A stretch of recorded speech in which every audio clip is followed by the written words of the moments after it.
Okay. Thank you all for coming. I'm going to call this meeting to order. This is a meeting of the Fairfield Bike and Pedestrian Committee, and Thursday, November 18th at 6:02 p.m. Going to start the meeting by reviewing the October 2021 minutes. Does anybody have any suggestions for revisions? Yes, Mike. No revisions. Motion to approve. Motion to approve. Start with a motion. Oh, I start with the motion. Okay, thank you. All right. And second. All right. So for the recording, that's Mike Allen, motion to approve, and Laura O'Brien, second. We don't need to keep track of who seconded. Okay. All in favor of approving the October minutes? Aye. All in favor. Great. And by the way, I should mention for the recording who's here, because Bruce is going to be typing up the minutes.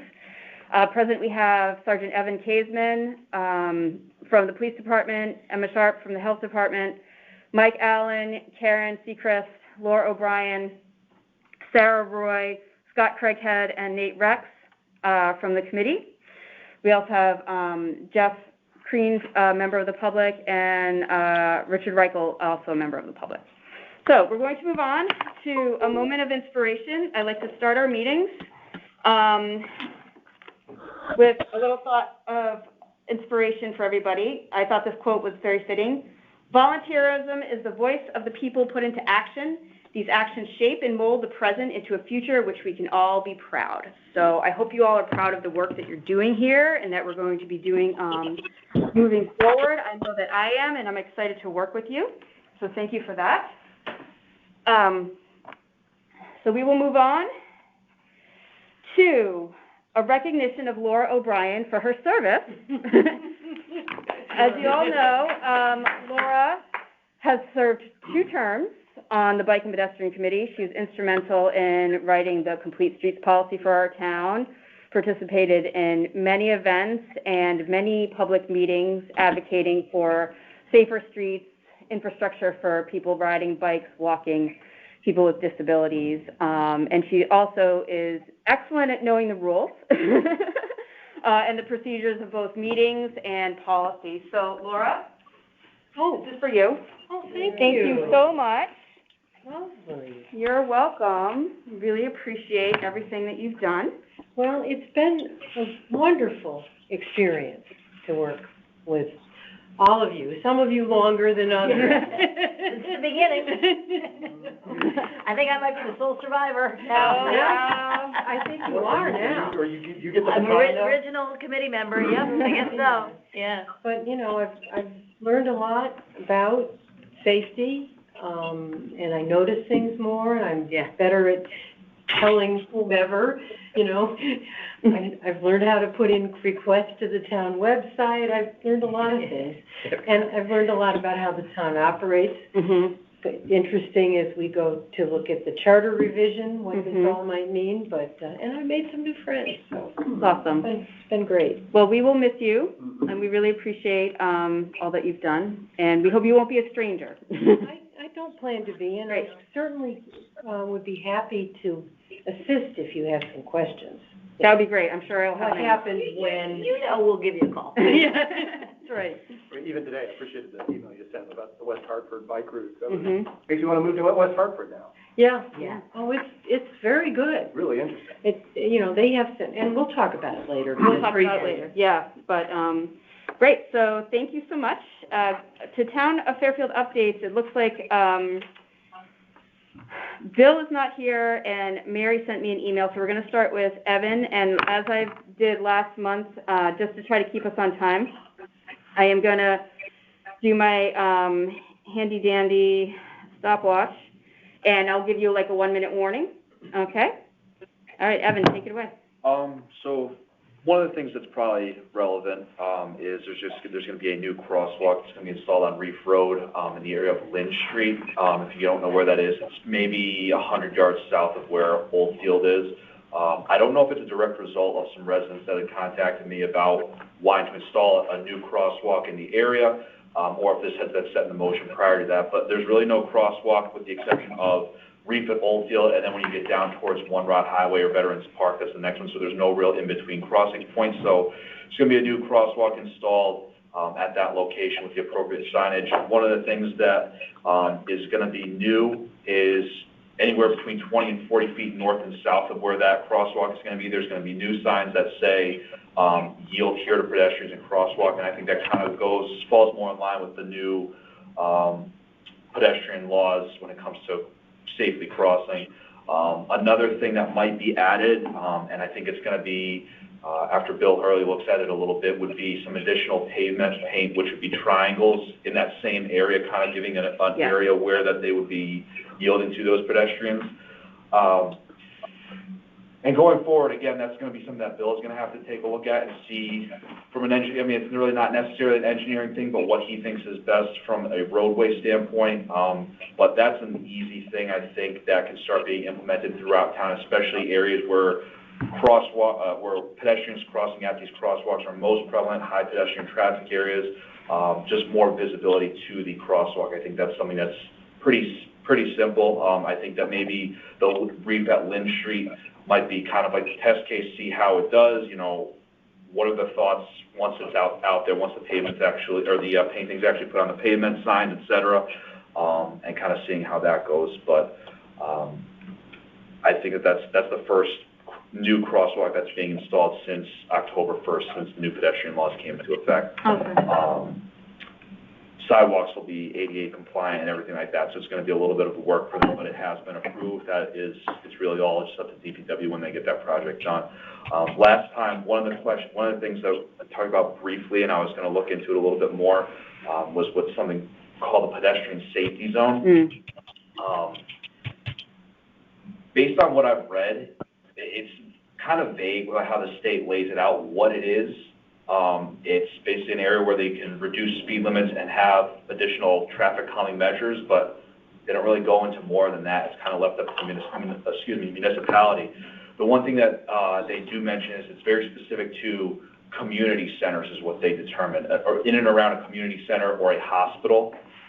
So I don't know if we would have anything that would be really applicable to what they're designating a pedestrian safety zone to be. What would a community center be? I don't know. I don't know if it's like YMCA. Well, I was thinking that like a Burroughs or a, you know, I'm thinking of like where there's lot of activity, like Wakeman.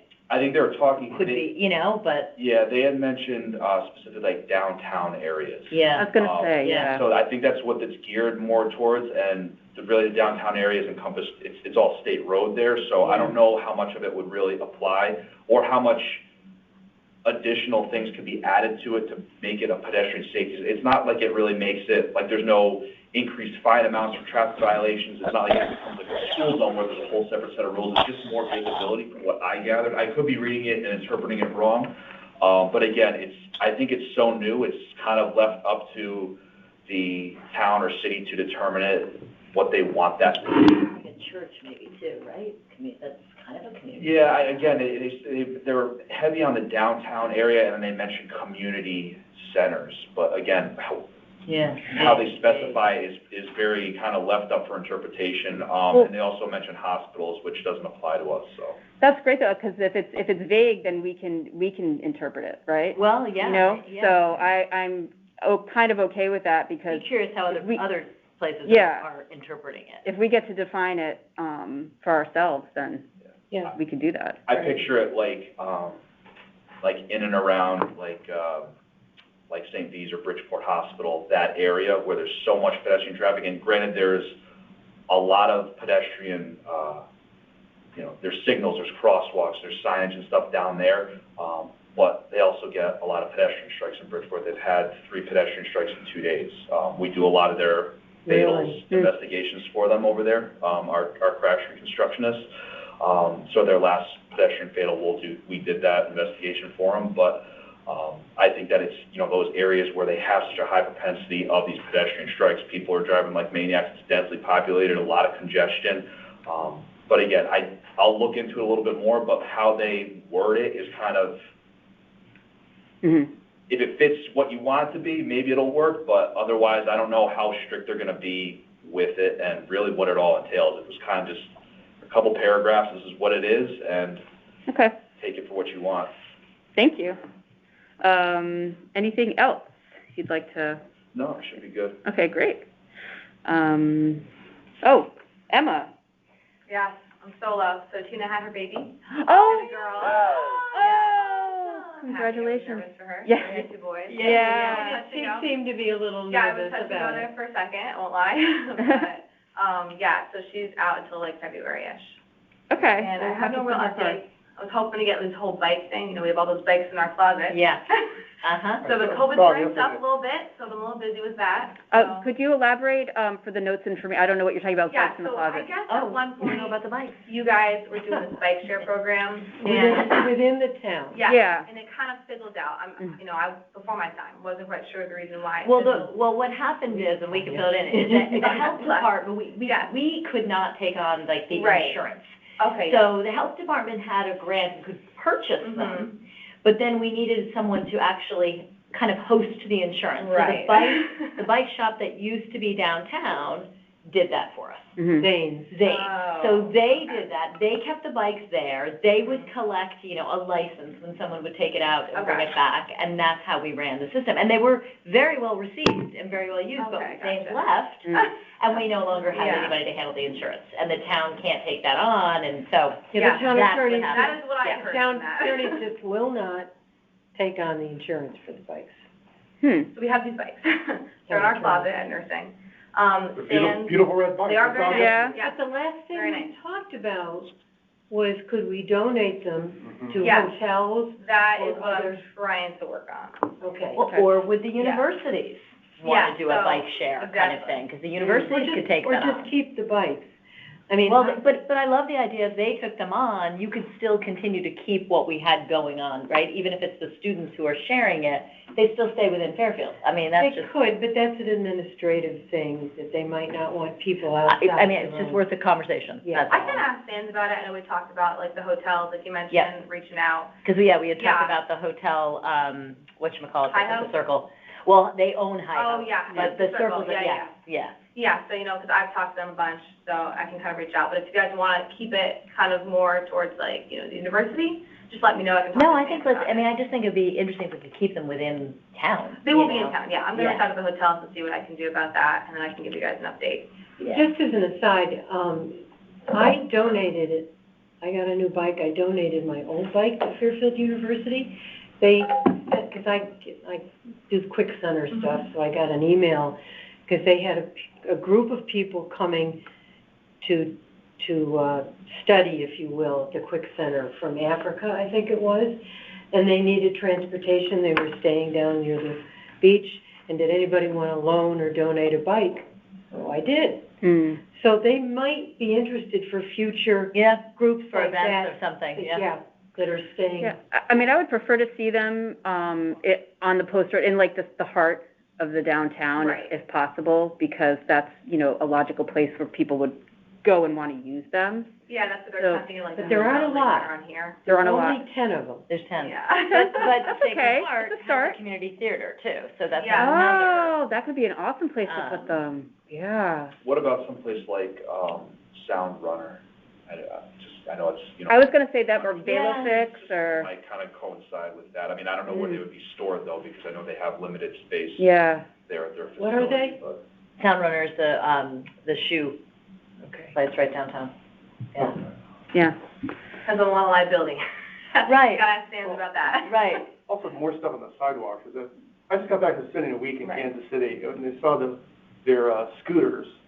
No, don't all get me over the going. place. I mean, we're not into scooters, but there's like junk on the sidewalk. Yeah. It's really Yeah, and unsightly. if we're doing that, like where are they kind of, housed? Are we always Right. gonna put them back, or is it gonna be a share of all the different places? Mhm. Well, it's just an argument for wider sidewalks, right? There you go. Shrink the road, take all that space unnecessarily Get rid given of to the the parking. cars, get rid of the parking, and we'll give it all to sidewalks. There we go.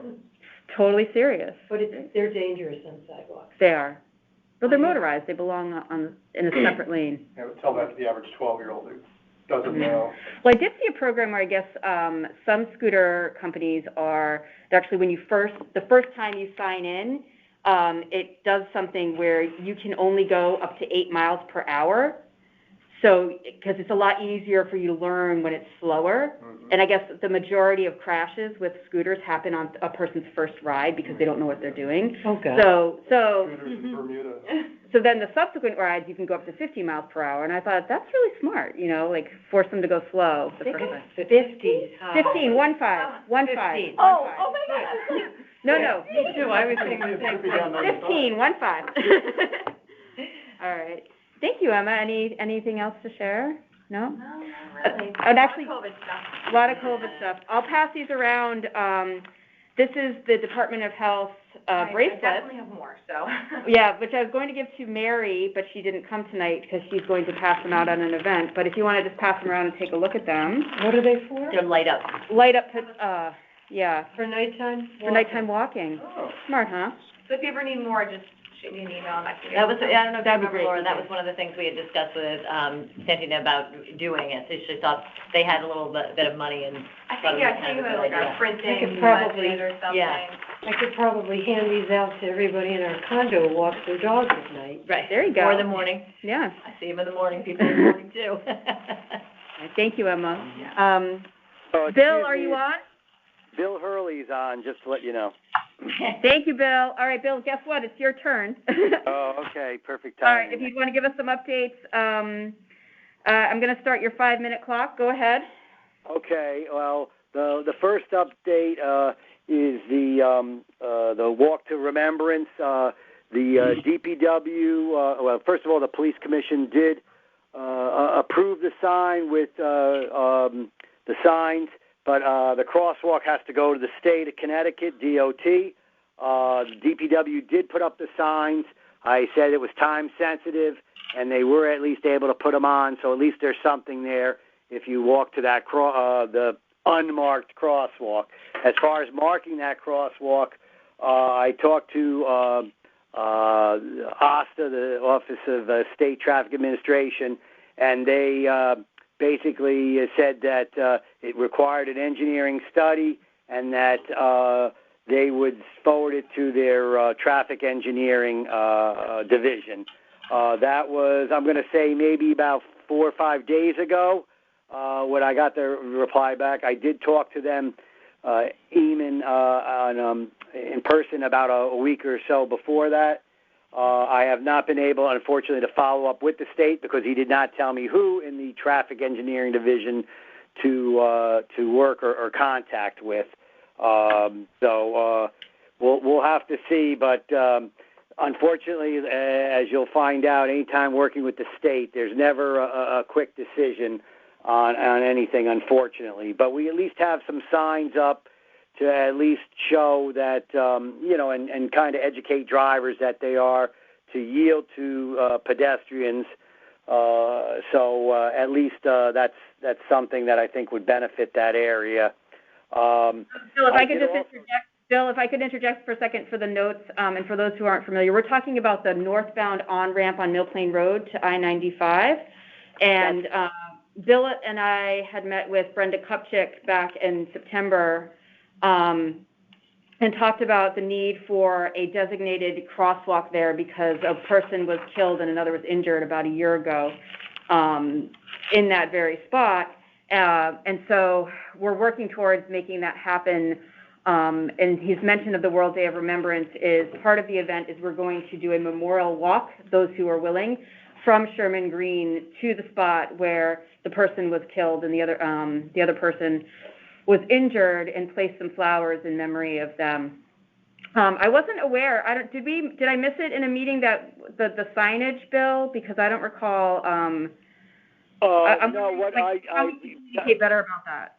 Yeah, from our meeting, the Bike and Ped meeting last month, I basically jumped the gun a little bit on it, figuring that the police commission has approved 2 other signs of that type.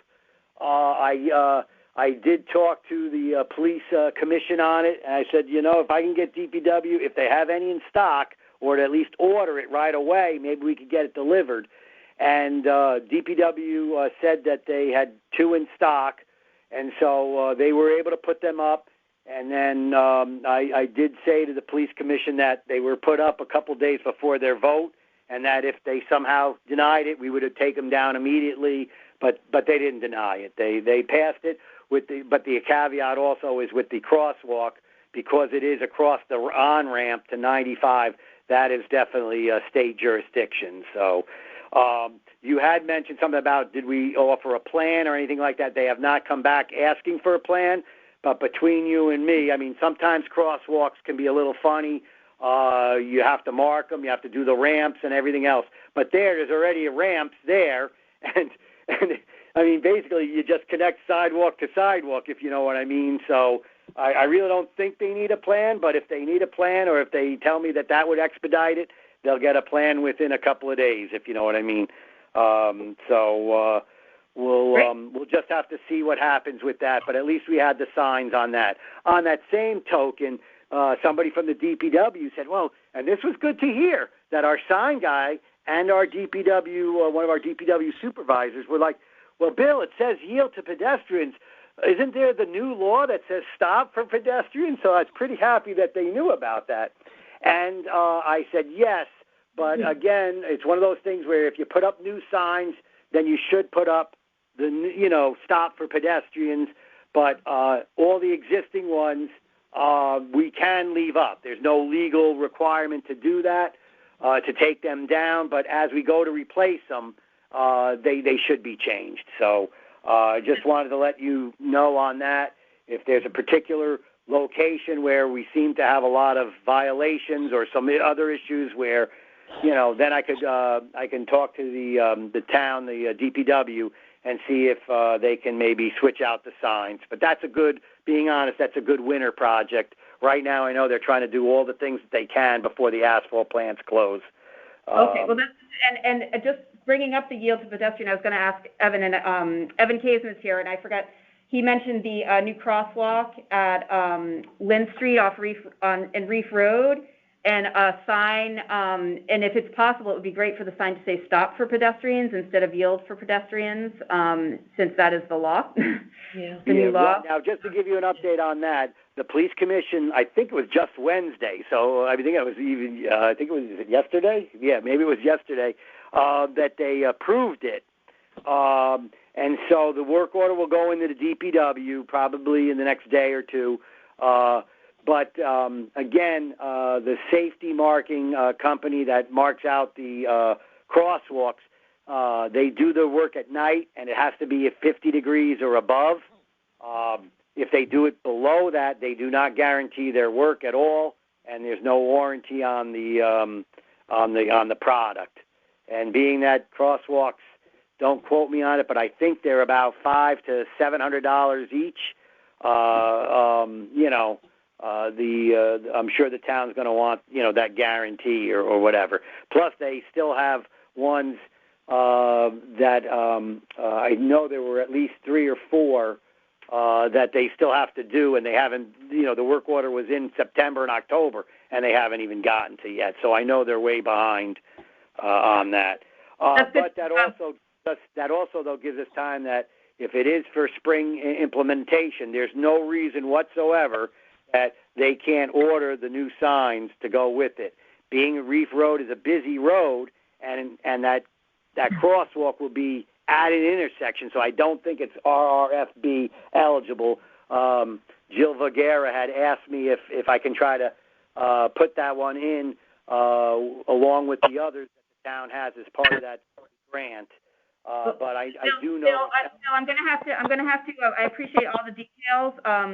We're getting a little behind on time. Okay. Thank you so much. I did have in my notes for deliverables that you were going to email us information about grants that you mentioned during the October meeting, plus images of the plans for Old Post Road and Southport so that we could study them further. If you wouldn't mind sending that along, so we could talk about that. Right. Maybe 30 seconds real quick on the Pequot Avenue and the Sasquatch Association. They, as far as I know, I talked to Judith Proctor. She had sent in, she had me review the materials, and I said, it looks good, send it in. So I believe at the next police commission that proposal will be heard on that. And as far as the Old Post Road one, Two churches did agree to have the location right next to the Town Hall Green driveway, but on the west side of it rather than the east side. So that that's the one that we put in for the state, and that's eligible for a grant. But like I said before, the state, they have to finalize the locations, then they hire a consultant, and then the consultant will have to do a design that we've asked them to expedite it, but they're still probably looking at about a year away for that. But the town will get 4 locations of RRFBs that are value about $60,000. So that is, I think, a good thing. And I can give you the locations that the town had submitted on that. So that's the update. But yes, I did get your deliverables on that, and I'll send that in. And the same thing with the clarification of pedestrian safety zone for downtown areas. The one area that might qualify, in my opinion, is Unclewood Road, and then obviously Route 1, but obviously that one, the state has to have a major say in that. All right, thank you. Great, thank you, Bill. Appreciate it, thank you. Sure. Real quick. Yeah. This is the sign that would be that's approved for Reef at Lynn for 20 to 40 feet north or south. Oh, so it does say stop. It does say stop. Oh, awesome. Pedestrian. Thank you, Evan. So That's put a good. picture Will that of be a sort of a pedestrian. universal, like anything going forward, they would use the same sign? I would imagine so. I mean, just for continuity? Yeah, probably, yeah. Okay. All right, so Mary apologized. She had something come up last minute. Mary Hogue from the Sustainable Task Force. So she did send me, and forestry, she did send me an email, just a brief update. Okay, so she has been promoting our Day of Remembrance at both forestry and Sustainable Task Force meetings. Hopefully getting that message out on social media will help bring folks to the event. For an update from her committees, they were awarded a silver certification, which allows them to apply for grants for up to $15,000. They would need to crowdsource about 7.5 of that, and then it'll be matched. They need to raise more, so they can, if we need to raise more, we can just split the project up into several pieces if that's what's needed. When you have projects needing funding from this source, let me know and we can discuss further. So we'll have to talk to her about that more. Karen, And that's the highest award too, by the way, so it's just great, good to know. Yeah, it'd be nice. I'd love to, and maybe this just email me a link, like what type of projects we could work with them on that. That's for sustainable, which I haven't had a chance to go to those meetings, but the forestry I have. Great. She also wanted to share some reviews of, some of the reviewers were incredibly impressed by the work of the Bike Pedestrian Committee, and she had this quote: "The project on the Wilson Buena Vista Valley Road sidewalk is more transformative than you give yourselves credit for. Sidewalk Gap Closure." Squeaky wheel gets the oil. Sidewalk Gap Closure transforms disjointed pieces of impervious surface into a safe space for children and people with mobility issues who may not have been able to utilize the sidewalk pieces before. The Jackman Avenue project needs more than 5 points. If you can document more than a quarter of a mile of sidewalk work for the Jackman project, the points approved would be increased from 5 to 15.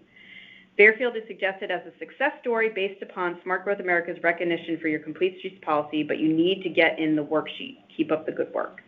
I don't know what that worksheet means, so maybe we should talk about that. The worksheet is, so Sustainable Task Force, in order to be approved for any of those things, has to fill out a worksheet. Yeah. And it's quite in-depth. And I actually worked with Mary a little bit for some other things with that, what's being done, what people are doing. Mm-hmm. And they want every little detail, because each of those things in which we are doing something sustainable gets us an extra point. So you want to know everything that the town is doing. So, right. and also, just on the other side, the Sustainable Task Force is huge. It is like people are Well, they very have involved in the it. basic core that are nominated by the town. Right, but I'm just Then saying. they have that- all these auxiliary people that are But who helping are out. there every meeting. When we talk about meetings Yeah. that people don't attend or anything else, Sustainable Task Force they're come. doing things. That's Yeah. great. That's great. And as far as forestry, they've completed their evaluation of all the trees in the town planted since 2017, and they'll be working with the computer science department at SHU, which we've worked with for the past year to do an analysis. They're working to ensure that we sell the most effective trees for Fairfield. So what they're doing briefly is that they look at all the trees that they're planting, what's doing well, what isn't, what's, survived, what hasn't, so that they can determine what is best for locations when people choose for trees, choose to have a tree planted. Cool. And they're also pushing their 2 pollinator pathway campaigns, Be a Pollinator and Plant a Native Tree in Your Yard, which you can find out more on the recently updated Town Pollinator Pathways webpage.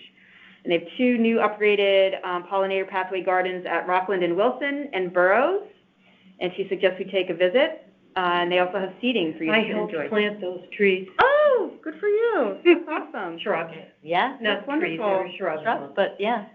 And there's a new garden Tim at and I Smith did it. in the front. Yeah. Yeah. Great. So that is that. We're going to move on to, thank you all so much for your updates, to committee updates and new business. So we have, the first one is committee roles to fill. As we already discussed, this is Laura's last meeting, and Laura has served as secretary your whole time. No, not secretary. Vice chair. I'm sorry. Vice Secretary chair. is Bruce. Never. Secretary. She served as vice chair the whole time you've been on the committee, and we will need someone to fill that role. The vice chair, primarily what you're doing is running meetings in my absence. I don't plan to be absent, but life happens, and it could happen once or twice a year that I cannot attend a meeting. And then, it's anything else where they need somebody to comment that she can't, Yeah. But it doesn't have its own set duty. No, it doesn't have, the responsibilities of the chair unless the chair is not available. So we will need someone to step forward. We're going to have, every December, we have to do elections for our committee and elect the positions of chair, vice chair, and secretary. And so we never did in the past, and we're supposed to. Yeah. So we will need, I will, of course, put myself forward as chair, but we will need those 2 positions filled because Laura is stepping down as of today, and Bruce is going to be moving most likely in January. So Bruce has been our secretary. He's been doing an awesome job keeping the minutes. That is a more time-involved role. You have to take notes, and you have to type them up ahead of the meeting so that we can review them to submit them to the town. So those are the responsibilities. Oh, and the third responsibility also is fairly, is not time-consuming, is financial reporting. And Laura talked about that in October. We need someone to periodically check in on our account. And take care of signing things if we do disperse funds. There are regulations that we've set here for dispersing funds, and also how to get funds deposited if we do get something. So whoever takes this role needs to understand that. Mm-hmm. And I have a spreadsheet that I keep on all the deposits and disbursements, which I'll email to whoever takes it, but I'll just give a copy to you. Thank you. Here, because there's not a lot of activity, and then to get confirmation of the balance, you need to communicate with someone in the town and accounting, and I'll share that information with whomever. But it probably should be, this person should be determined as soon as possible. Yes. Just in case. Yes. That makes sense. We should not have a gap. Yeah, and it's not something we have to vote on because it's just a little side duty. Okay. I mean, in December. It's not an official position. All right, so I need everybody to give some thought for in anticipation of the meeting in December. We need people to step forward to fill the positions of vice chair, secretary, and financial reporting. That could be 3 separate people, or, you could be vice chair and financial reporter, or you could be secretary and financial reporter. You can't be vice chair and secretary. So please give some consideration to that. In order to be a functioning committee, we need those positions filled. Great. Okay. So World Remembrance Day update. Mike, do you want to talk about the press? Yeah, so we released, I think everyone got copied on it, the press release in October, and again, the last 10 days went out to something like 65 different media contacts there, ranging from Channel 12 to Fairfield Citizen. It's off the top of my head, I don't have a list in front of me, but it's mostly legacy newspapers and then digital Offspring and all the way down to Hamlet Hub and Mike Lauderborn and those guys. So haven't got any feedback really from anybody, but Hamlet Hub posted it. I saw that. I'm sorry. And Fairfield Citizen said they were going to do a preview article, but I checked the latest. I haven't seen it out yet. So she was saying, most likely it would be a preview article, or they might send a reporter the day of. So I was going to shoot her an email and see what they've decided to do. And I've been promoting it on social media. We actually, I don't know if you know, on Instagram, we, before August, we had about 45 followers. We now have 208 followers. Wow. So we're getting some traction there with gaining some awareness of people, and most of them are local, which is very exciting. And I also want to say thank you to the committee members and a volunteer who came Sunday to paint shoes. Really appreciate your help. It was a fun time. It got a little chilly, but I think we've talked before. I won't take up much time, but we're going to have the shoes displayed on Sunday. Laura, you mentioned you're coming. Karen, you're going to try to come. Mike, are you able to come? Awesome. Okay. And I think Scott mentioned he's going to try to come as well to the event. I want to set up a table where we'll have, a bowl of these wristbands and some of our information. I was going to give this to Mary tonight, but, we'll bring, Laura was nice enough to give me boxes of printouts we can display. Got them out of my basement. So I'm hoping, and I'm just fingers crossed for dry weather. News 12 is coming. I think I mentioned that now. And Brenda will be doing the announcement about how we're working at the end, about how we're working on the northbound ramp crosswalks with the state. So because I wanted to end, with showing that we're trying to take action to make things better and give. So, and Karen, I think Evan. Let me slow down a second. Karen was trying to get a hold of the police to coordinate the escort, but I did manage to get that finalized with Evan. Yeah, I appreciate all your efforts. I never heard back from him. I don't know why. That was. He's been busy. Yeah, exactly. But he's always been very responsive. So could have just went the wrong way. So we're gonna have at least two of our guys from the traffic division are gonna assist with the escort. I think I'll be there for a little bit, and I think Chief Calamars is gonna try to come down as well for the event. I don't know if it's something I'll take for the walk along. Definitely have a 2-car for the escort. Oh, thank you. Great. That is that. Scott, we're going to move on to the share the road signs. If you wanted to talk briefly, Scott. Sure. Yep. Can you hear me? Yes. Perfect. Good. Good evening, everybody. Sure. Let's talk a few minutes here just to kind of bring people up to date from where we left off last month. I was able to show remotely here a number of different signs that share the road, anywhere from sharing the road with just, I think, pedestrians and also with just the bikes, and then some with a pedestrian and bicyclist on it. So I think we learned pretty quickly there's a lot of options for signage. And I think that going forward here, I've got a couple of to-dos here, but I wanted to also bring up, what the whole concept of the signage might yield. There's a lot of moving pieces, and I think we need to figure out, first of all, if we, I guess, maybe believe that the signs do what we would like them to do.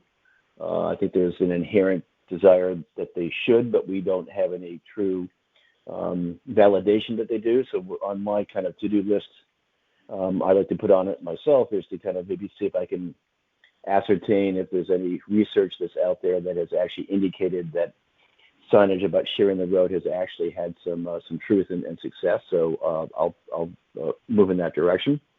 Also, I think it's important to learn just what it means to put up a new sign.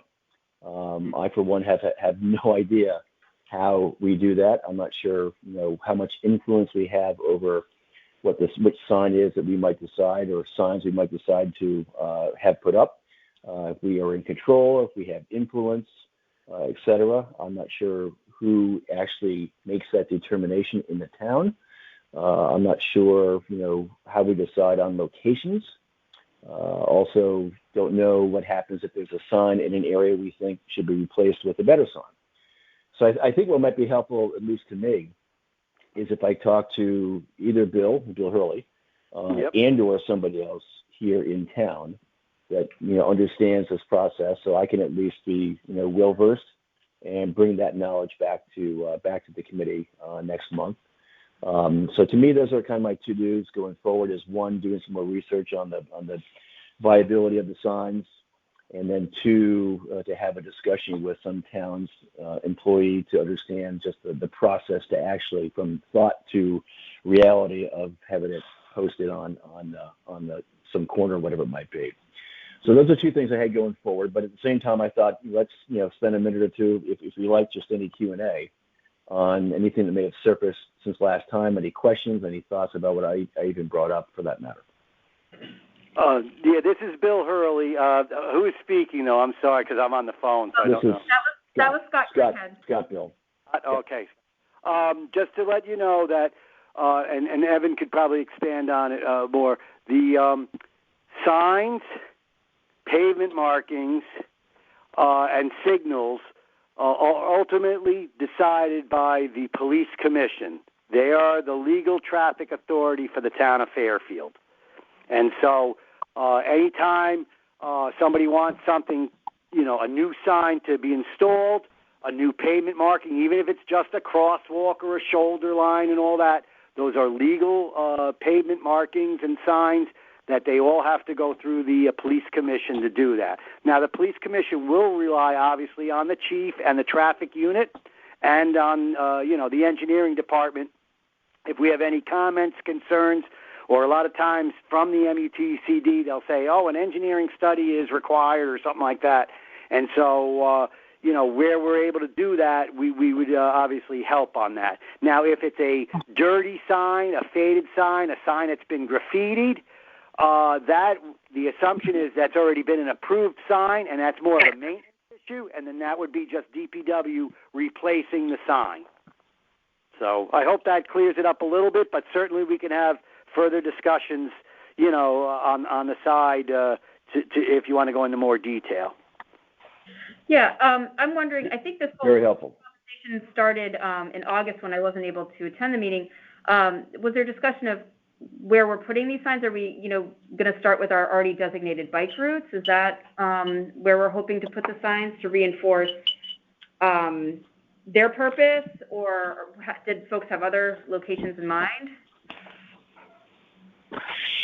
I don't think, I think that was Sarah. This is Scott. I don't think we had any certainly any determination about that, at least to the best of my knowledge. Okay. But yeah, that's a valid point, which is, locations, which is, my impression is there were a couple of ones on Pequot Avenue that is part of that submission that I referred to before. And then the other is the rectangular sign, maybe with just a bicycle, that says share the road, that if the police commission allows, to switch off that sign to have the one with the pedestrian and the cyclist with the words share the road, or without the roads without the words, or if for some reason we do find that the state of Connecticut or somebody approves the one that Sarah had brought up in Maine or something like that, that might be another option. But by changing the signs, though, I think they do have to go to the police commission on it. But obviously having support with the Bike and Pedestrian Committee, having it open to the public, and having engineering support or the police traffic unit support, that could definitely help improve the chances of getting approval, if you know what I mean. And Bill, this is Scott. So thank you for that.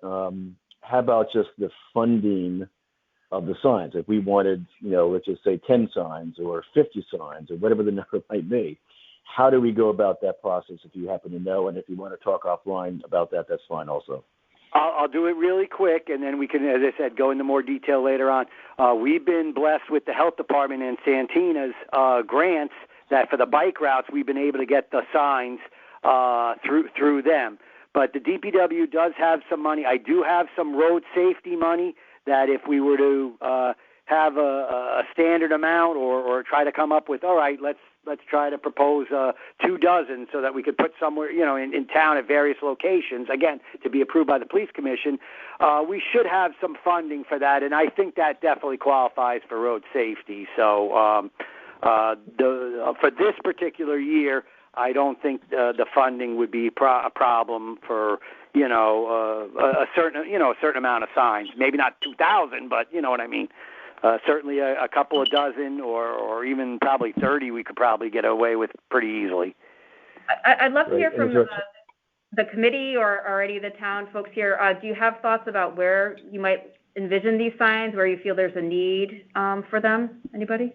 I would just say the most public spaces you can get them, the most trafficked spot. Yeah. I mean, something where people are going to notice them. Yeah. And everywhere where we have them currently, obviously, that are misleading. Yeah. But yes, down by the beach, for sure.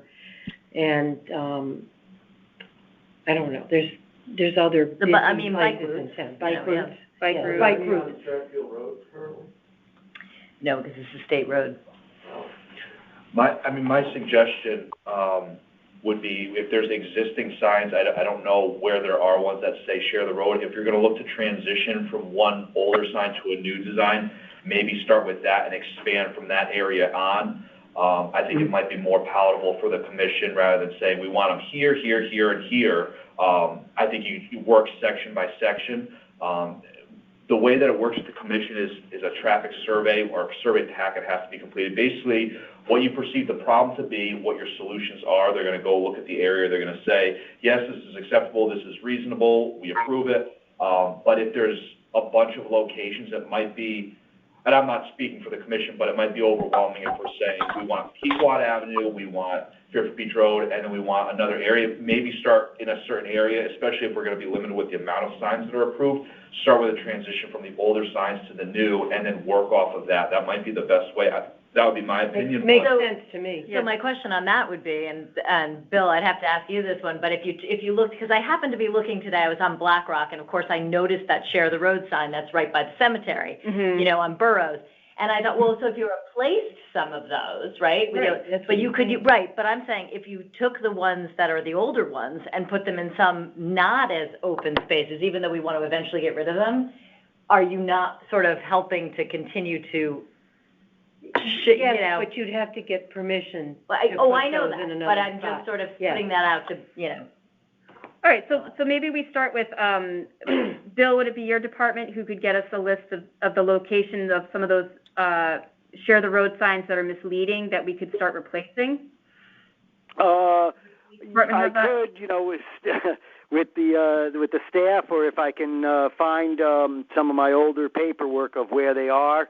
But certainly if people notice them, that's fine too. If you notice 2 or 3 and you compile a list and send it to me, email at any time, that will be fine, because that will just help, because I might miss a couple, if you know what I mean. So that will be fine. I do have a meeting at 7, though, so I'm going to have to hang up now. But thanks, everyone, and as always, feel free to give me a call at work or an email, and I know I'll eventually get back, hopefully sooner than later, if you know what I mean. Can I suggest that everybody just maybe write it to me, if you guys don't mind? This is Scott, of course, again. Yep. Maybe organize all this on behalf of Bill here. So if you guys want to if you're around town, you happen to see any, you have to remember to jot it down. You can email me or text me, and that'd be great. Oh, thank you, Scott. All right, thank you, Scott. Okay, so we're going to move on. Nate, are you on the call? Here. You're here, great. Nate is joining us from out of town, but we finally are going to, I hope you had a good birthday last month, Nate. Yep, thank you. Sorry I wasn't able to join you guys last month, but yeah, we had a nice dinner and at Brick and Wood, which unfortunately has since closed. So we had a last hurrah. So anyway, but yep, I'm sorry I'm away this week. This is a week that I travel often, so the third week of the month is a big travel week for my work. So, but I didn't want to miss 2 in a row, so I'm in my hotel room in Kingston, New York, and I'm on the phone with you guys. So looking forward to it. Awesome. So thank you so much. We wanted to make sure that you had some time to talk about your proposed bike route from Greenfield Hill. I know Laura mentioned she had some questions. So, Yeah. So we all took a look at this in September, and then we tabled it because we didn't want to talk about it in your absence. So would you like to just do a brief review of what you're proposing? Right. Okay. So the idea is if you look at the bike routes in Fairfield that are existing currently, they're all very southern routes, and that is, obviously a lot of people ride bikes down there, but it's nice to also have accessibility to the more bucolic parts of town, the backcountry areas. And so this is a route that I do often myself when I ride this exact route, and it's just sort of a nice combination of some quieter roads and some roads that are maybe busier, but they're wider. And I just felt like it was a nice sort of combination. And then it also utilizes a number of roads that are already existing in our sort of stable library, if you will, of bike routes. So it's sort of a little bit of an expansion of what we've done in the past, but with an eye to getting toward the Merritt Parkway, Greenfield Hill, and those areas. Great, thank you. You want me to comment? Sure. Well, Yeah, please come. We didn't bike it, we drove it. And I know Nate, you're aware that there are some errors in the directions that you've printed, right? For example, I mean, just. Well, there was one, if I can pull out all my notes. The Hemlock Road didn't work right. And we don't do it's not on Hemlock. What's that? There's no, again, sometimes the map, when you use the drawing tool, it might have bumped on. If you look at the overview, it does bump onto Hemlock, and then it bumps back onto Burr.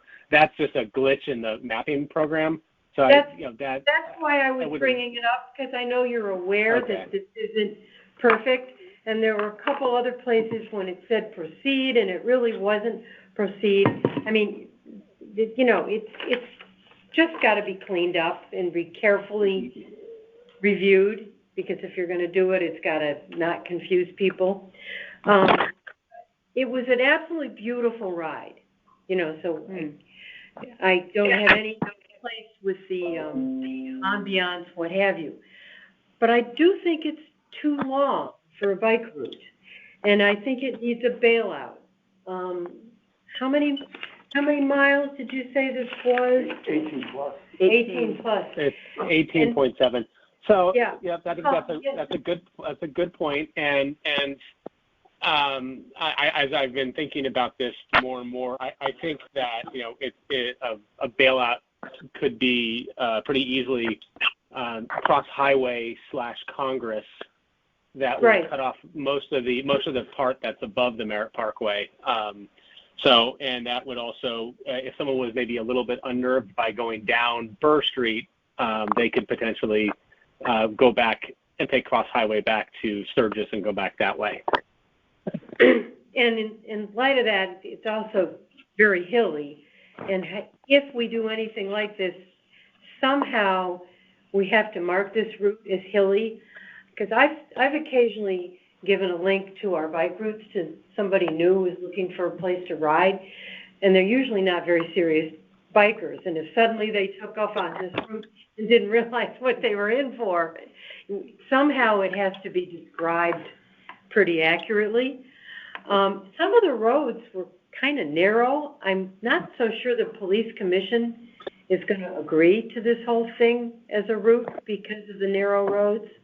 I don't know if anybody else knows it. Nate, it's Karen. I was just going to say to Laura's comment, we know that. We knew this when these were looked at. That's the reason why it's vetted by the police commission, so they can look at it and they can make recommendations on what they prefer. That's right. I think the road that you're probably you're saying is narrow. I mean, looking at this ride, and again, I ride this ride all the time. Merwin's north of the Merritt Parkway between Catamount and Cross is probably the narrowest road there, but that is potentially one of the quietest roads for traffic in the town of Fairfield. I understand. I'm just. So, I mean, and so again, the idea of this route was to a couple of things. One, as a cyclist, having routes that are dedicated or not dedicated, but reserved as bike routes will hopefully encourage more bikes to be on these roads and have them not on roads that are potentially more dangerous, like Reading Road. That is narrower, twisty, blind sight lines, hard and windy, and weird drop-offs and that kind of stuff. This route was designed from the outset to be an option for people who wanted to challenge themselves. Yeah, absolutely. Is it hilly? Yes, but we live in this is a hilly town, and focusing purely on. You have to advertise it that way. Yeah, of course. And we wouldn't say that this is just like when you go skiing. They have a color rating scale for the ski slopes to encourage people to challenge themselves, but not to put themselves in over their head. Right. I think Nate, this is Sarah. I think it would be a great opportunity. I agree with Laura that we have to make sure we clearly let people know what they're getting into, but it also could be a great opportunity to, network with some of the bike clubs in town to get them to try out the route. It could be, we'll talk more in January about events we could do next year now that things are opening up. I mean, we could try to do some kind of organized ride that we lead when we get this bike lane officially off the ground in March. That could be another way. And of course, on our website and in our printed materials, we can make sure that we're clear that it is, it is a hilly, challenging ride, and we can, if we have a bailout, we need to make sure that we're clear on that for folks who might not want to do the whole thing. So I think it presents a lot of exciting opportunities for taking bike routes in a new direction. I have two other quick comments, which are related to things I've said before. It's also a lot of roads / a lot of turns. So it's much more here, there than any of our other bike routes. So it can be challenging to follow. And with all these roads, I don't know that we'll ever be able to get them all signed and sharrows on the roads. Mm-hmm. It's going to be a lot of bike route signs. Well, I think we knew that, like when we first talked about it, we know that there's no cost. So if the idea is though that if a bike route is approved, it still exists. I understand. Even without that. But I'm just making everybody aware of what you're talking about. Yes. I don't think there's much in the budget for any routes right now. So, but, if we wait until there is, we've lost a lot of time in putting some of those into the infrastructure. I think that was the thought. Well, and, I think I wasn't here when we did bike routes in the past, but would the next step be, having a sit down with the police commission, or what's the next step? There's a form. There's a form, and there's a form that you fill out. And, it doesn't really leave you all the information that you need, all the room you need, but you write down every single street. Yeah. And every turn on it, and then present it, and then they go out. I mean, they literally go out on a little drive-through and do every single street. And look at the whole route and see if it was reasonable, acceptable in their point of view. And that's it. It's the same. They'll pick a day. They would do bike routes. They would go and look at things like marking the bike routes. An already approved one, like changing signs or no parking signs. They could do all that in one trip. They go out and they survey all the locations that are going to be on their agenda. But would there be opportunity for dialogue, like at a meeting? At a meeting. As far as getting the entire commission together for like a sit down prior to a meeting, it could happen, but I would say it's unlikely. Your best bet is to attend a meeting when it's presented, and you can have dialogue with them. You can get feedback if they like something but dislike something else. Figure out where they're coming from and make alterations as needed. I think would be the best option. Anybody else have any thoughts on Nate's proposed bike routes? This is Scott. Just I think conceptually, it's an awesome idea. I think anything that encourages residents to get outside and to exercise and to see the beauty, to Nate's point, of our town, all the better. So all for it conceptually, but like everything, devil's in the details. So let's hope that we can, move forward as a committee to get some acceptance from our town for this going forward. Yep. Thanks, Nate. You made a point. Thanks, Scott. Thank you. Sorry, step on. Make the point about, you said it was hilly, and I don't disagree, but if you look at the elevation as it goes on, it's actually kind of a slow ascension. It wasn't excessively hilly, but it was hilly. I run a similar that actually parallels itself back into Westport. The town is kind of sloped this way. Yeah. So that, you do come up, and then, you're right, you got the sharp drop at Burr, but that's actually the best part, right? Get to go fast. And you don't sail into a tree. Great. I just know people who aren't really avid cyclists who don't do hills. I would ride that route. Right. But I know a lot of people, and I'm old. Well, it's a good point. You don't want to be, to your point about sending people on some sort of death march either. We have to make sure we communicate well what the expectations will be with this ride. Nate, would you be willing to get the form process started? Yeah, no, I think that's probably a good idea to get the next step. Obviously, I need to Laura's point, tighten up the map. This is again something that I did. I think Karen and I did this together. This is something like, I don't know. This was created on January 15th, 2018. So the map was made many years ago.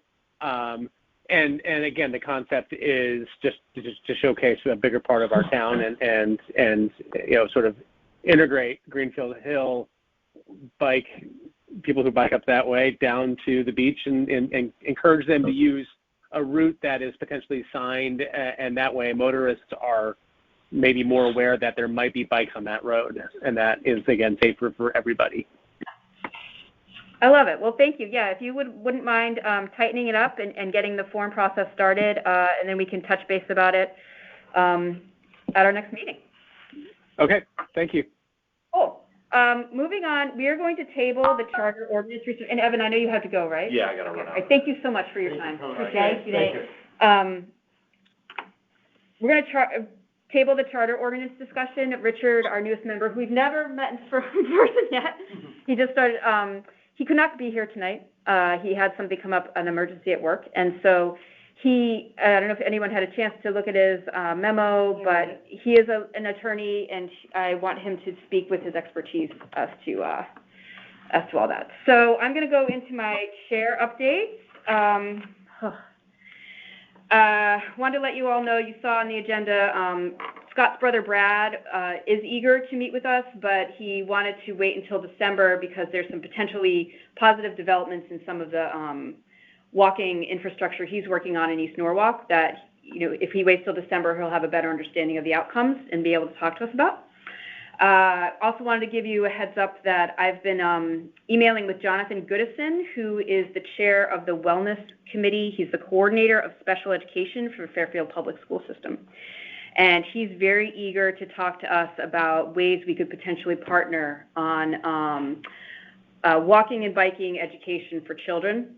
This all got started with the Walk to School program that I know North Stratfield School participated in, and select woman Brenda Kupchak actually walked it with them. And I reached out to Mike Cummings and said, would love to see a town-wide initiative around this. And he's like, great, when we elect a new Wellness Committee chair, I'll put him in touch and we can start talking. So Jonathan would like to come to our January meeting and talk to us, which is exciting, about ways that we could work together around that. I attended the Stratfield Village Association meeting on Tuesday. They had a meeting to talk about, they're having, I don't know if you've noticed around town, there's graffiti issues on the utility boxes, particularly in Stratfield, on stop signs. And so there have been a lot of public complaints about that, and what can we do? And also complaints, of course, about speeding and people not stopping at stop signs and red lights and the same old conversation. Never ends. It never ends. And so I did a presentation about road design and how road design influences the way that we drive, and how putting traffic calming elements into our road infrastructure can slow the cars. And there were about 25, 30 people there. It was pretty well received. You know, I did it as the chair of the committee, mentioned, you know, folks getting involved in the committee, whether it's serving as a member or volunteering at events or other activities or writing letters of support. You know, that's the way that we're going to change things. So, and actually, some RTM members were there and they really enjoyed the presentation. They asked if I might presentation for the RTM. Oh, good. Excellent. So that was exciting. Well done, thank you. Yeah.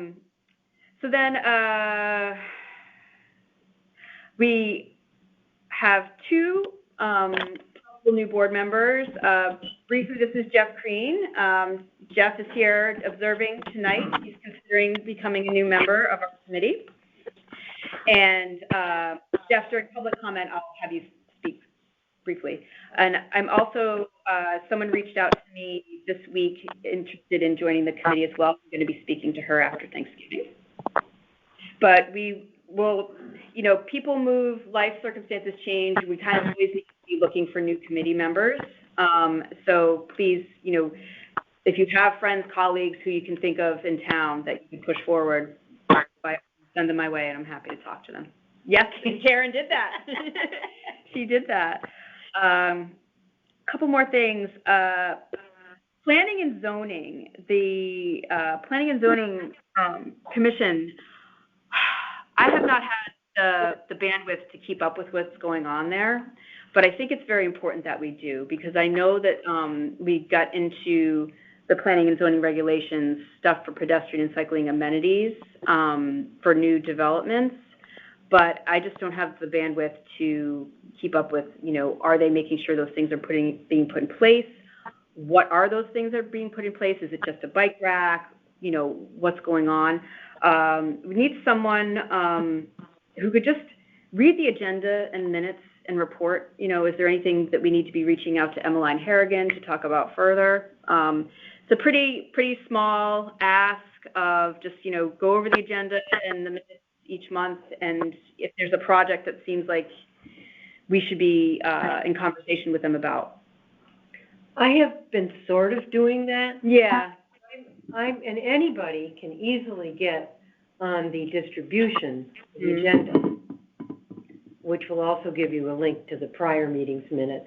I mean, you can always go on the website, but I automatically get an email when they're going to have a meeting and an agenda, and I look through it. And it's interesting, partly just to see what's going on in town, but sometimes things come up that are specifically interesting to us. Not a whole lot, but sometimes. Yeah. So, but that's easy to do. So if anybody wants to, because I'm not going to be able to. Laura won't be able to do it, so we need someone to come forward who can take a look at that. And as needed, you know, there could be months where there's nothing that really resonates for us. And I do have on my list, I do want to sit down and meet with Emmeline Harrigan and get some FaceTime with her. But in addition to that, we're going to need someone to take a look at the planning and zoning information.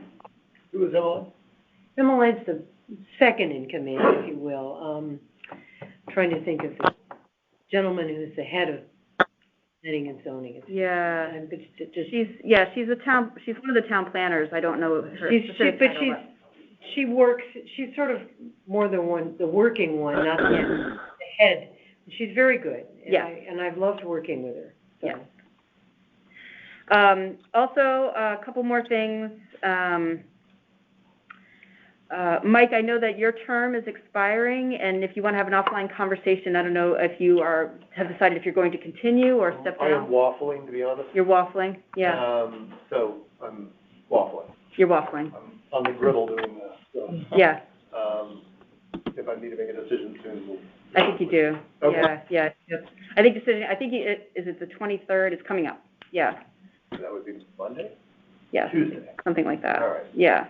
And Mike has some special skills that we've always tried to replace on this committee, because he's good with publication and knowing how to get things into the papers, et cetera. Mm-hmm. And we've always had someone who could do that. Yeah. Just my history, I got recruited by Don Hyman, who he came out of PR. Yeah. I'm not necessarily a PR guy, but I mean, in terms of what the needs that we have here, And it also overlaps with what I do for a scout troop across the street. So Mm-hmm. a lot of them using the same lists and Yep. operating kind of the same way. Take one hat off and put another one on. Yeah, I okay. mean, if you don't find somebody, they're gonna have to learn it. Mm-hmm. Yeah, and I I'm have happy some to coach, experience if with that's- that too. That's what we come to. Yeah, Yeah. okay. Yeah, so let us You know. probably do, that's right. Yeah, let us know what you decide. Mm-hmm. Would anyone be, interested in December in doing a social event for the holidays? And if December is too overwhelming, we could try to do something in early January, you know, having a social activity. We can invite past members. You know, we did one in August. It was really nice just to get together for dinner. And like I said, we could do January instead. I'd vote for January. January, yeah. That's me, I don't know. Yeah. What about people on the phone? Yeah, people on the phone. Scott, what do you think of a social event in January? Great idea. We had a great time there at the golf course dining room. Yeah. I don't think it matters to me whether it's December or January, but yes, December is of course always busier, so I'm fine. Yeah. All right. It's busier with It vendors. Works for me too. Great, Nate, thank you. Yeah, let's look at early January, and then I just wanted to give you a heads up that in January, I want to do a goals discussion. I know folks who were there at my house on Sunday, I talked about just wanting to set maybe 3 goals of things we were looking to accomplish in 2022 so that we have some direction and some structure around, I mean, we're already working on some great stuff, but you know, do we want to bring events back, like the bike riding, like our involvement with the bike rodeo, or, you know, the graveyard tours, educational, you know, I there's one graveyard tour. One graveyard There's tour. a lot of other. We did 3 history tours. history tours. I think the history tours are amazing. I mean, Yeah. you know, Walt is so He's great. knowledgeable. Yeah. He's just, there's so much you can learn. Yeah. So there's those opportunities. We have to, was someone on the phone going to talk? No? Okay. So in January, we'll block out some time to have that kind of a discussion. Yeah, I think that's all I have. I still wanted to do quickly the West Hartford. Yes, we're going to move on to Yeah. that under new business. Okay. So let's talk about Laura's email that she forwarded this afternoon. And I wanted to share this with you because, you know, West Hartford has some advantages in doing this that we don't. So I'm not trying to say we ought to be West Hartford because their streets are wider. They've got a commission. Mm-hmm. They've got this outside group that funds. It's a not-for-profit that gives them some funding, which is very nice. But it was interesting how they created big routes that were short, but little routes within town that families might use, and how they signed them. And they even sometimes went on the sidewalks, and our grandchildren and the parents, Tim's grandchildren, not technically mine, did this just recently and sent us the photos. So I wondered if anybody had any questions about this or comments and how it might apply. I gave a quick look at the map, and I just like how they had the water feature there in the southwest part of town there. And it looked quaint as heck, but I didn't really get in to see the pictures. So yeah, the water feature is unique because, and it's not even a town thing, the MDC that owns the land put these paths in, and they're very popular. And they're actually walking distance from the grandkids' house. Oh, nice. So we've done that several times. But the other routes were town routes, like our town routes. And they're pretty extensive and they're well marked. And there's a lot of biking going on. Yeah. the only issue, the way it does not apply here, is this is a place, the town was mostly plotted 300 years ago. So, Exactly. you know, we don't have, I was just back in Kansas City. Now, there was nothing there sort of the front of the center. So everything's at right angles, big wide boulevards. It's so easy to get around, your blood pressure comes down. Well, I describe But it's it, Generica too, it's boring as heck. I describe this town as it was made for horse and buggy. Yeah. Drawn out for horse and buggy. And towns that were developed years later were car-centric. I mean, it's just, which made them the roads wider. Ours are really tiny. and the only roads that are wider are ones that were put in later. Well, I mean, I think there are some roads that are, like, Old Post Road is pretty wide, Fairfield Woods Road is pretty wide, Mill Plain Road is pretty wide.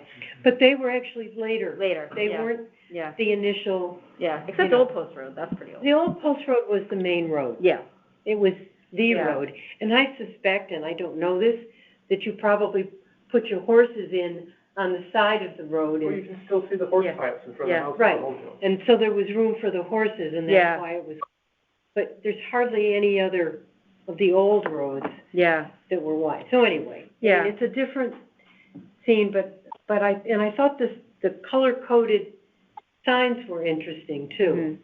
Yeah. It's a great approach. I mean, I'd love to talk to the West Hartford folks about that approach. That'd be great. So anyway, Thank you. Thank you, Laura. So I want to take a moment to introduce, I have already pointed out Jeff, and just give you a couple minutes to talk about your interest in the committee and Well, where you live. actually, so I met Karen on the cemetery. Yeah, it was the cemetery one, yeah. So we have some friends that, Of course, our kids were in school together. Jeff, what's your last name? Green, How do you spell that? CREAN. Thank you, Mike. Okay. Yeah. Any relation to Cindy I have a sister, Cindy. in Richfield? Yep. Oh, you know. Years ago. One of my favorite people. One of my favorite people. Okay, good. That's funny. Oh my gosh. And, so that intrigued me back then, doing Yeah. that. That was a very beautiful day, first of all. It was so much on the Very well organized, and, again, there's a lot of history in the town. And then I did a ghost tour, the cemetery ghost tour. Yeah. That wasn't by bike, that was, we walked around, I believe, in that one. But that was good, it's all tied together. But I've lived in Fairfield, since 1988. On Jackman, right? Yeah, well, not always on Jack. Okay. Pretty close. 10 houses. It's unnerving when perfect strangers know. Yeah, right? You won't be able to identify me. And, yeah, so kind of in the Stratfield section of town. And so we very much, especially where I live, welcomed the new sidewalk that was put in there that is decades overdue. Because I actually helped when that park was re-upped, if you will, with new equipment. Right. It was a big event back in the day. But anyways, I just have a very, I do like biking, I do like hiking, I like running as well. Currently involved with the Aquatuck Land Trust as a trail steward. And I have a pollinator garden at my house, so I'm on green corridor. So that was interesting to hear you talk about that earlier. But yeah, again, biking is up there as far as what I like to do. Recreationally, I like the idea of a longer bike ride, and a little hillier. Doesn't have to be super hilly, but I know once you get north of the Bear Park, it's all hill. So, Yeah. Yeah, And you just got a new foldable bike. I have a new. Oh, cool. That, I've only ridden around the neighborhood, so I need to venture out a little further with that. Awesome. Yeah. Well, thanks for being here. Yeah, we'll touch base, after the meeting, after Thanksgiving probably. If you have any questions, talk more. Very good. Thank you. All right. All right, and, we have, is there any other business that the committee would like to bring up before I open up to other public comment? No? Okay. Richard, you have waited patiently. Do you have, anything you'd like to share with us? Hello? Can you hear me? Yes. You can hear me. Yes, we can hear you. Okay. First, my name is Robert. Oh, Robert, I'm sorry. Not Richard. Sorry. That's fine. Richard is my brother. Robert is, if anybody would like to look me up to find out who I am, RYFFEL, Jeopardy. You will see that I'm the only Jeopardy champion from the town of Fairfield. Oh, wow, okay. I have a few things here. Now, the Share the Road sign research, thank you, Scott, for all your hard work on this. But I think the most significant thing that we could do is have signs that say 3 feet, it's the law. Because I've been passed many, many times by people a foot away who think they could just pass me or honk at me or whatever, or cut in front of me. Let's just let them know it's the law. Now, you're talking about a couple of dozen signs that you have to get permission from the state for. You don't need to do that. You don't need to do that at all. I've seen you can buy a sign that's like 2 foot by 2 foot, made of plastic, like these campaign signs you see every single year. And we can get people to stick them on their lawn, on the public right-of-way that they own, that say 3 feet, it's the law, with the car, the arrow, the graphic. Very simple message that people will understand with no trouble at all. Robert, we don't need any permission from the state. We don't need permission from the state. We don't need permission from anyone for it. This is First Amendment. You can put a sign on your own lawn. Okay? They're less than $1. Robert, can I ask you a question? Have you seen these 3-foot signs we have all over town? Have you seen any of them? Yes, there's one on Oldfield Road. It's about 1 foot by 6 inches tall. It's 9 feet off the ground, and it's on a telephone pole. No one can see that. Where he's talking. No one has ever noticed that except me riding my bicycle by there. Well, there are probably about 10 signs all over town. I'm talking. Look, there's $600 in your budget, right? We have no budget. Signs. Okay, there's the committee has some funds available, right? No. It has no money. There's no money in the treasury. It was $600 last month when this was reported. We do have $600. We do have $615. Yes, we do. But it's, okay, good. So but a sign not like I described. Yeah, never mind. Yeah. Okay, let me finish. A sign like I described that I have priced out and sent in the design for. It costs 98 cents for this sign. And it's a very sturdy sign. And we can put 600 of them on, put one on my lawn, next to the street, everybody, all over town, let's get a bunch of people. If you have high school kids, they're going to have to do public service stuff to fill out their college applications. This would be great. They can go door to door and say, every place that there's people likely to be biking, let's ask this person if they will let us put a sign on their lawn that's going to stay there. This could get done like next April. You can order the signs, get the project going. Hundreds of signs in town. Nobody has ever seen the sign on Oldfield Road that I go by every single day. And by the way, I bike every single day. Yes.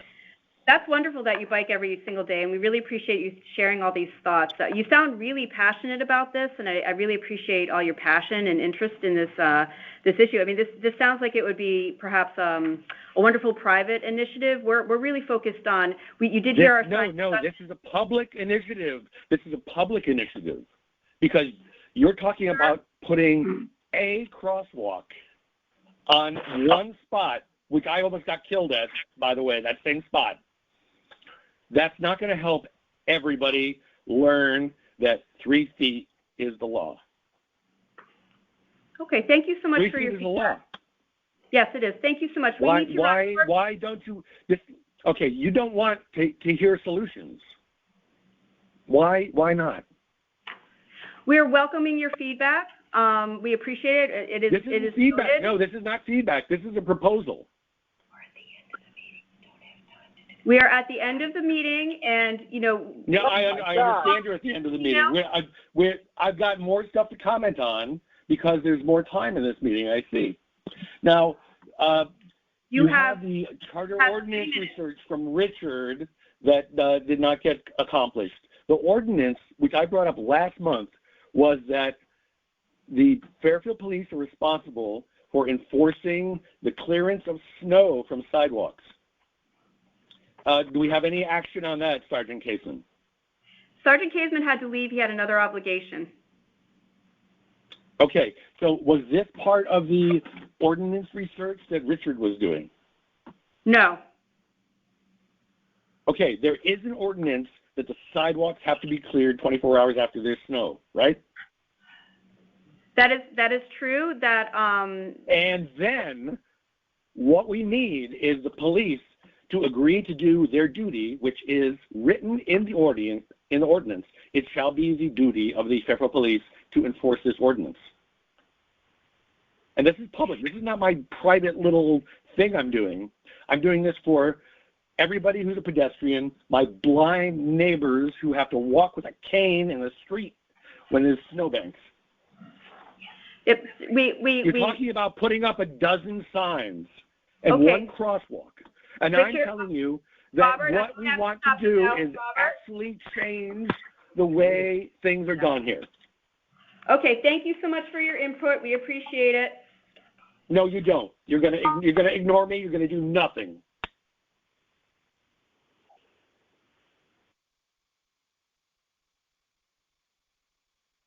Okay, do I have a motion to adjourn? Motion to adjourn. All right.